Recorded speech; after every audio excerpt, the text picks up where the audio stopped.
Bonjour à toutes et à tous. Bonjour à toi, Marc. Bienvenue pour ce nouvel épisode de Ski Chrono Débrief avec Marc Garcia, notre expert, consultant, entraîneur, ancien, nouveau, pour ce nouvel épisode de Ski Chrono Débrief avec évidemment un gros point sur le critérium de la première nage à Val d'Isère, les filles en Coupe du monde à Sestrières. Voilà, il y a de quoi raconter, Marc. Oui, tout à fait. Salut Emmanuel, bonjour à tous. Beaucoup de choses à raconter. Très beau week-end. Ouais, alors on va commencer par Val d'Isère, ce critérium. Toujours un moment particulier, cette phase, toujours une piste aussi particulière. Et alors on va radoter, hein, mais en géant, on attendait Marco Odermatt et on a vu que Marco Odermatt ou presque. Il a encore fait une démonstration. Ouais, sur cette phase toujours difficile à skier, sur un écart de porte, comme je t'avais déjà dit la semaine dernière, comme je vous avais dit la semaine dernière, la partie haute avec des espaces très réduits, ensuite cette entrée dans le goulet, et ensuite dans ce mur très raide avec une piste qui était avec une visibilité assez compliquée aussi, autant la première qu'à la deuxième manche. Marco Odermatt, impérial, comme tu l'as dit. Alors moi, j'ai noté techniquement, parce qu'autant parler de la technique tout de suite sur Marco, c'est que là-haut, il est resté en avançant énormément le bassin. Ensuite, il est rentré dans ce mur en bloquant un petit peu tout ça, en ayant un bassin assez bloqué malgré tout. Il bloque l'appui sur ce qui est extérieur, c'est-à-dire qu'il évite cet écrasement vers le bas et qui fait qu'il est capable d'adapter cette technique en fonction de la pente et de la qualité de la neige, ce qui a fait qu'il a clairement, je pense, atomisé tout le monde. Ouais, en plus, il dit qu'il connaît pas les écarts qui sont déjà conséquents, mais il connaît pas l'écart quand il s'élance dans la deuxième manche. Finalement, alors je pense qu'il n'est pas forcément au taquet, mais il en voit encore et il a une marche technique. Tout le monde dit qu'il a une marche sur son matos. Et puis c'est lui-même qui le dit, c'est la confiance. La victoire amène la confiance amène la confiance. Et il est là-dessus, il est sur son petit nuage. Ouais, alors Marco, en tant que grand champion, avec beaucoup d'humilité, effectivement, son matos est Stockley et les chaussures qu'il a, c'est parfait, je pense. Et puis surtout, il a cette technique qui aujourd'hui, dans les morphotypes qu'on a appris dans nos amis entraîneurs, des types très formatés avec une technique très particulière, là, il nous montre qu'il est capable d'adapter tout ça et d'avoir une grande polyvalence au niveau de du positionnement et qui fait qu'il va très très vite. Même quand il est en dissociation, même des fois, avant on disait le cramponnage amont, et ben, le ski, ça travaille toujours, ça freine le moins possible, ça accélère et c'est encore plus difficile sur cette phase de Bellevarde, il faut être clair. Ouais, parce que c'était vraiment cher, hein. Il avait neigé la nuit, enfin, il y avait beaucoup de boulot à faire sur la piste. Ça a cassé par endroits, mais enfin, finalement, on se rend compte que la piste, elle est compliquée pour tout le monde, sauf pour lui. Lui, on voit à peine qu'il part de Sartrante dans la 2, hein. Il est un cran au-dessus, clairement. Clairement, au-dessus du lot. Alors évidemment, tout est parfait, hein. La confiance amène la confiance, la technique, le matériel. Donc, que dire de plus? En tout cas, l'applaudir. Marco, c'est toujours une belle démonstration. J'attendais de voir justement comment il allait pouvoir. D'habitude, il avance énormément le bassin dans sa phase de transition. Et dans la pente raide, je me suis dit, qu'est-ce qu'il va faire? Et en fait, il a tout simplement bloqué un peu tout ça. Il est resté bien sur ses appuis. Il a évité l'écrasement vers le bas. Et ce qui a fait qu'il est de Maestria. De temps en temps, il dissocie comme ça. De temps en temps, il est parallèle. De temps en temps, il ouvre un petit peu le talon pour rentrer dans la courbe. Et surtout, il va très, très, très, très vite. Ce géant, on attendait, alors par habitude, on attendait les Français. Heu, Ils sont un cran en dessous, clairement. Ça faisait, une douzaine d'années qu'on n'avait pas vu, de Français hors du top 10. Là, le premier Français, c'est, Alexis Pinturault, 11e. Hem, alors il avance, hein, c'est en progrès par rapport à Zolden. Évidemment, il vise plus haut en géant, ça semble être pour l'instant, son niveau du moment. Oui, oui, je pense qu'on attendait peut-être mieux dans cette pente raide parce qu'en général, il est plus à l'aise sur les formats de tracés où ça boucle beaucoup, ça ferme beaucoup. Il a repris ses marques en vitesse, on en a parlé la semaine dernière. Là, je pense qu'il a de quoi être malgré tout satisfait sur son setup et sur la façon dont il travaille. pouvoir améliorer, prendre une décision de prendre un ski plus long. Je crois qu'il nous a montré en plus le lendemain en slalom qu'il était là. Donc oui, tu es là, un petit peu déçu, évidemment pour Totor et pour les autres. Mais c'est un jour de course, des jours particuliers. Des fois, on est à la maison, on essaie de rajouter un petit peu, de ne pas être suffisamment bien sur le ski et qui fait qu'à l'arrivée, c'est pas toujours facile. Ouais, pour reparler un peu de matos avec Peintu, il me semble qu'il a aussi changé de taille entre les deux manches, hein. Il est revenu à un ski plus court dans la 2. Oui, ce qui était un peu normal d'ailleurs. Parce que j'ai regardé un petit peu les skis de Marco. Je pense qu'il est parti sur une version de ski un petit peu plus courte parce que justement, la partie haute, les rayons de courbe étaient beaucoup plus. Il y avait moins d'espace entre les portes. Ensuite, la difficulté de cette pente. Et donc, Peintu, je pense qu'il a fait un choix entre la première et la deuxième manche. Ce que font certains d'ailleurs, hein. Je pense que Christo l'a fait Ouais, bien doux. Et oui, Peintu essaye, travaille toujours comme tout le monde. ouais. Oui, pour l'instant, les tendances, 193 pour des petits skis, 98 pour les grands. Beaucoup travaillent sur des tailles intermédiaires, mais clairement sur la face, beaucoup étaient en 193. Ouais, c'est bien. Même toi, même toi. Non, non. Le slalom le lendemain, un autre animal finalement.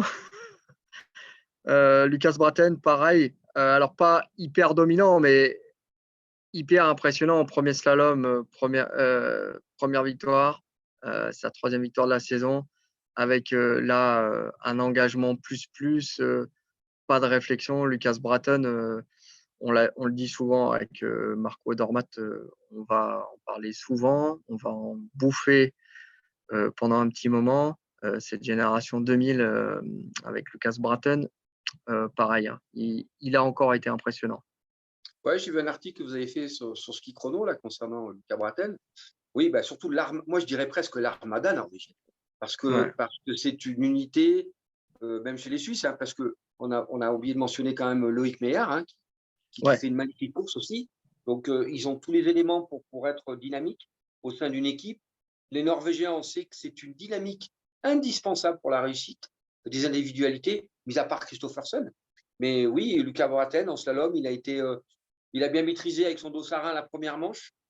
Donc, on attendait de le voir dans cette deuxième avec des conditions différentes, surtout au niveau de l'éclairage, au niveau de la luminosité. Il a été, comme tu l'as dit, impérial, serein. Il a été.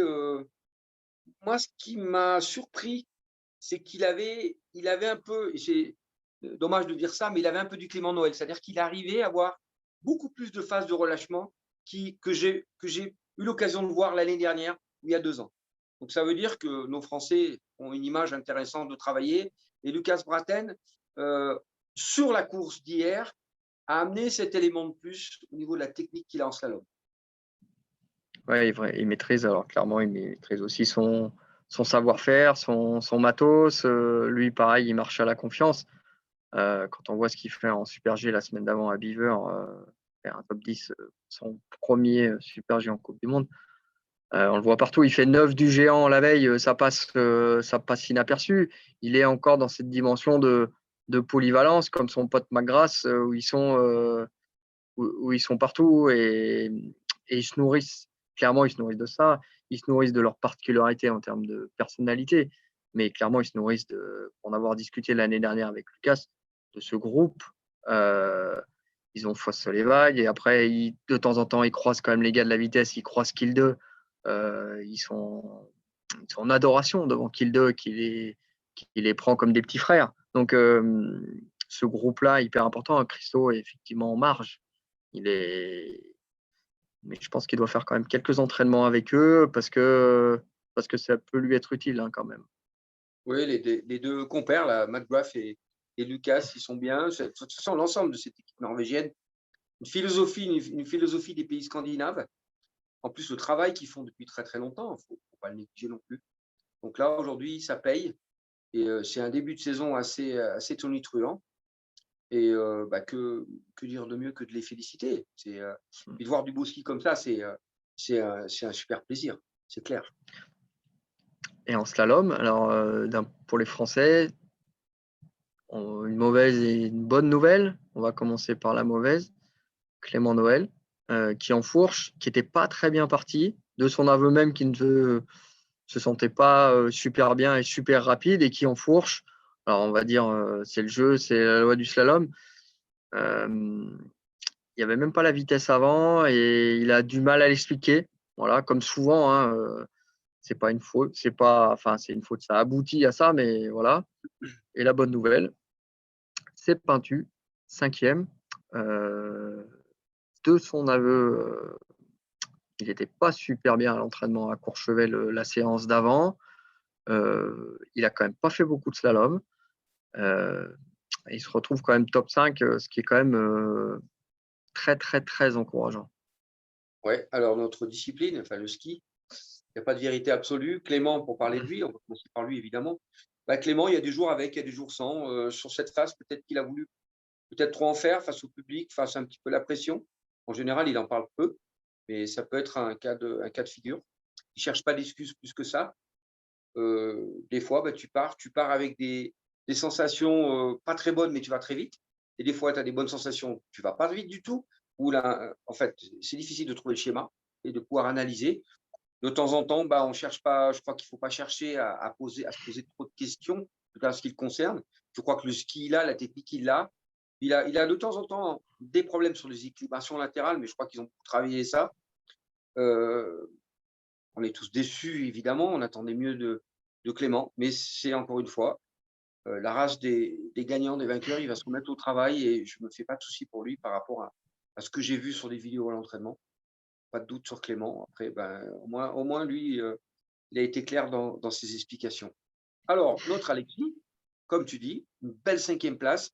Alors, cette année, je pense il a changé un petit peu. Je pense qu'il a repris un petit peu de la distance par rapport au globe qu'il avait eu, les pressions qu'il s'était mis, la tension. Et là, du coup, ben, tu vois, il a repris ses marques en vitesse qu'il avait plus depuis très, très longtemps. Et comme par hasard, ben, le fait de ne pas faire une monodiscipline, eh ben, fait que ben, il est arrivé en slalom, il avait la banane, il avait la joie. Et puis, il a claqué la course hier, il fait une belle 5e place, il faut l'avouer, sur une piste très compliquée, mais qui lui correspond mieux que sur des pistes où il faut aller, faut vraiment lâcher les skis. Non, moi je dis que Pintu là-dessus, c'est bien, parce que finalement, pas besoin d'en faire 40 000. C'est encore une fois une question de mental, de morale. Et, l'essentiel, c'est qu'il se sente bien.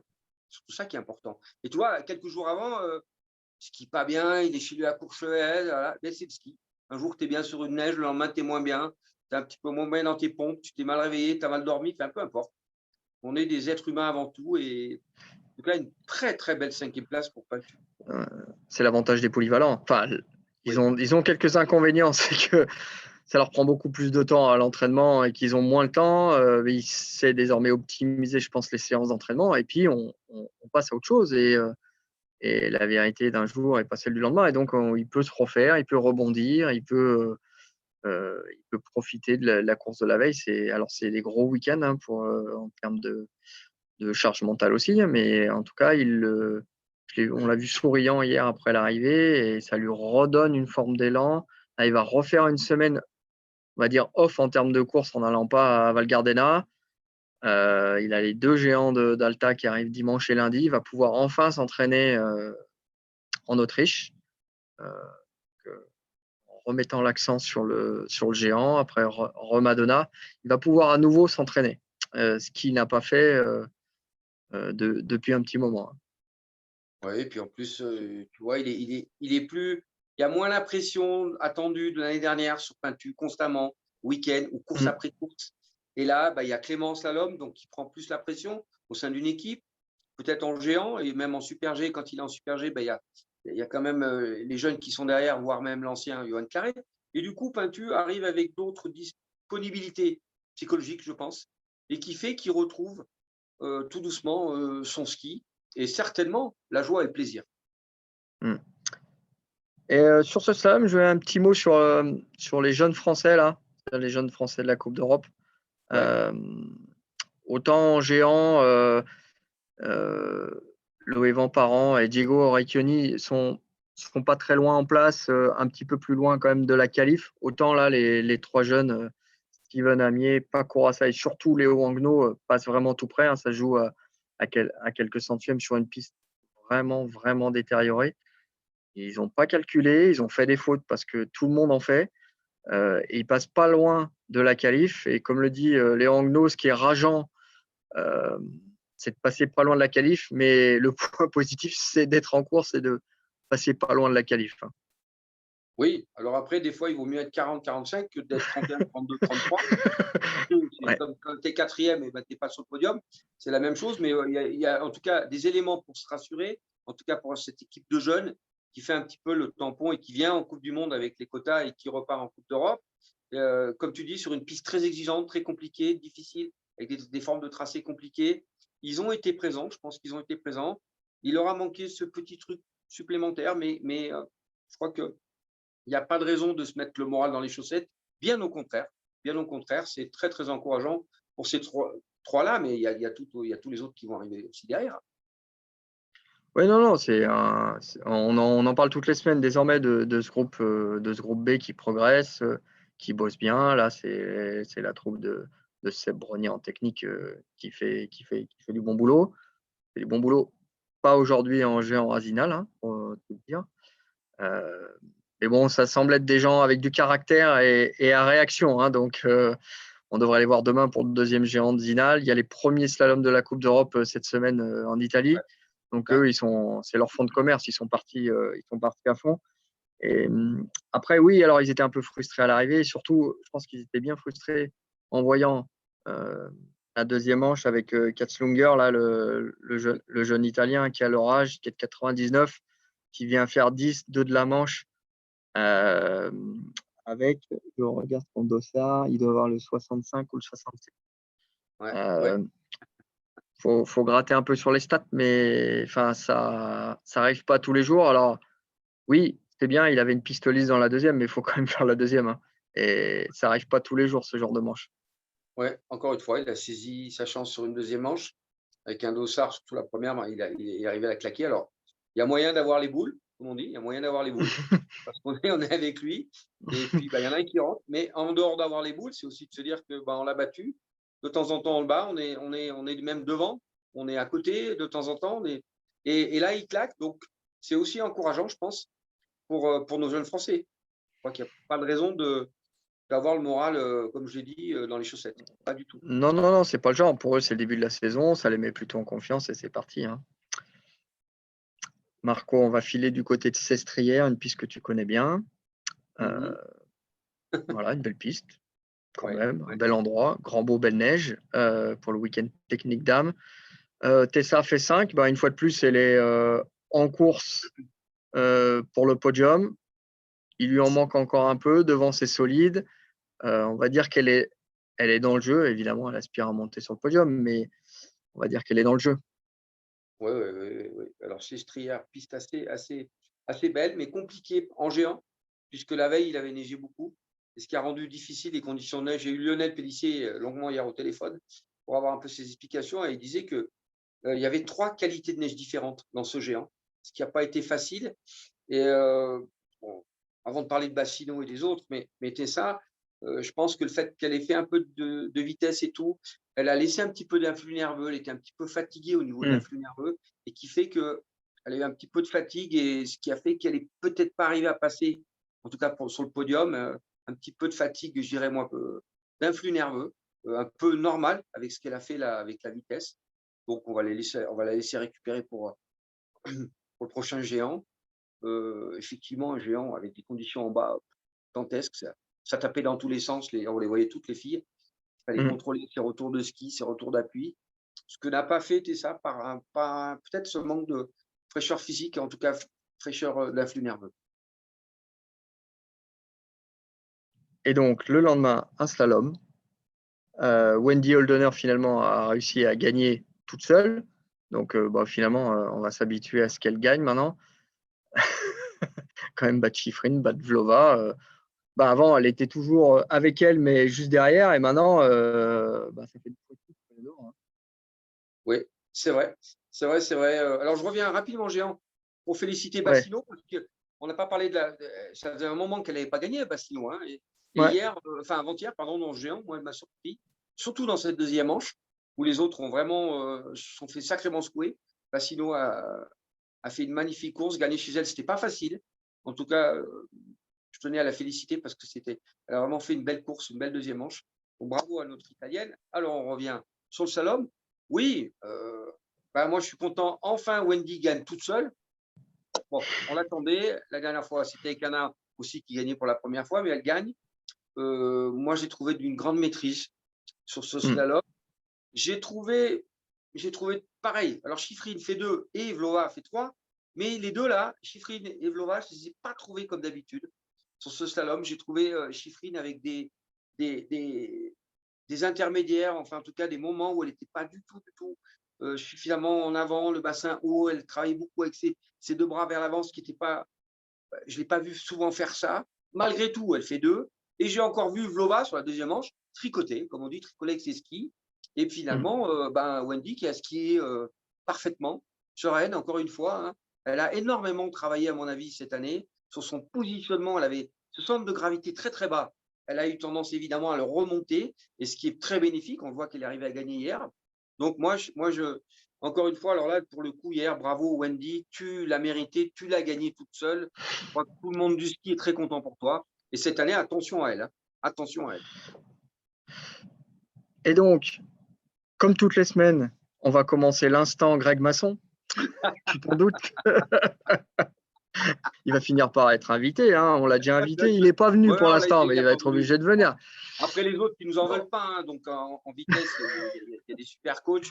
Il y a aussi. Non, bien sûr. Après, il est responsable de ce groupe B, donc vitesse et technique. Et donc, deux de ses représentantes, Marie Lamure et Clarisse Brech, les copines de l'école maternelle de Courchevel, pur produit du club de Courchevel, se partagent la 20e place. Les premiers points pour Clarisse, la deuxième fois pour Marie. Chiara Pogno, l'autre représentante du groupe B, 31. Dorian Escan était parti plein badin et était vraiment parti fort. Donc, ces jeunes Françaises, une nouvelle fois, montrent qu'elles ont le niveau. Ouais, alors, je vais attaquer par Clarisse, qui, pour la première fois, se qualifie dans les 30. Et elle a tenu la pression. Elle est arrivée à tenir cette pression. Parce que ce n'est pas toujours facile sur cette deuxième manche.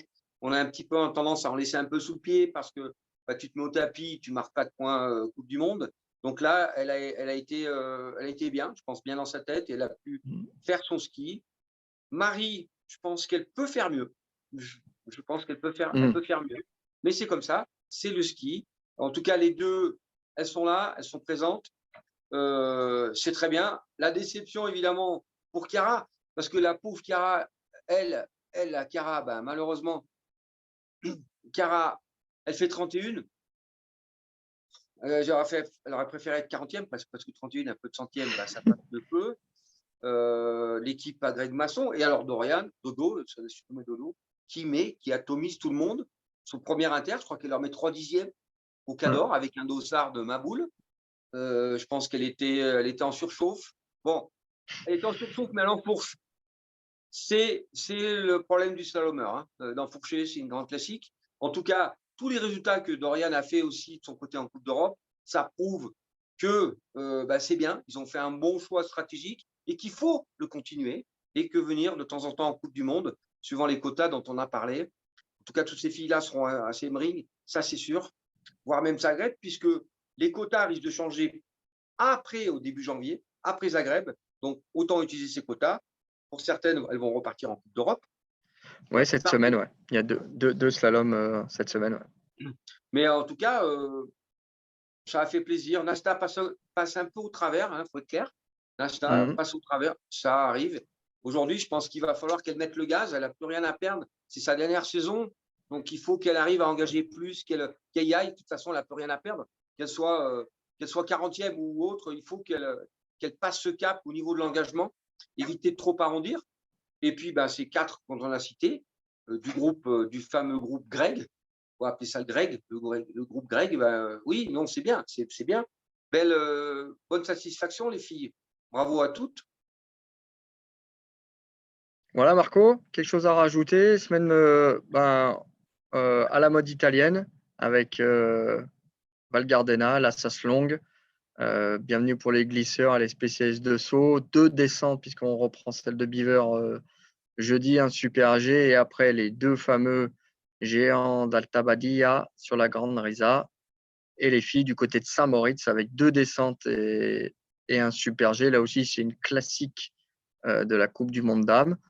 Il y a encore de quoi saliver toute la semaine. Ouais, on va manger des pâtes toute la semaine, c'est clair.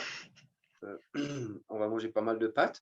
Et puis, avec nos filles en vitesse, on va attendre tranquillement qu'elles puissent rentrer dans les 10. Puis les gars, ils ont une belle équipe.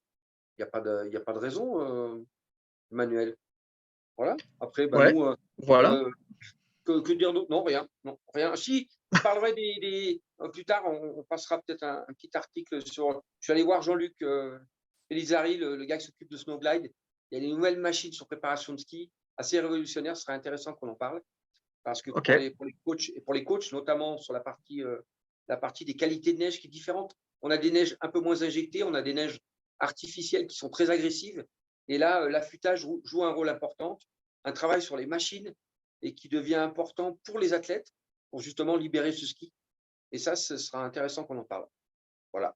Ok. Très bien. Merci à toi, Marc.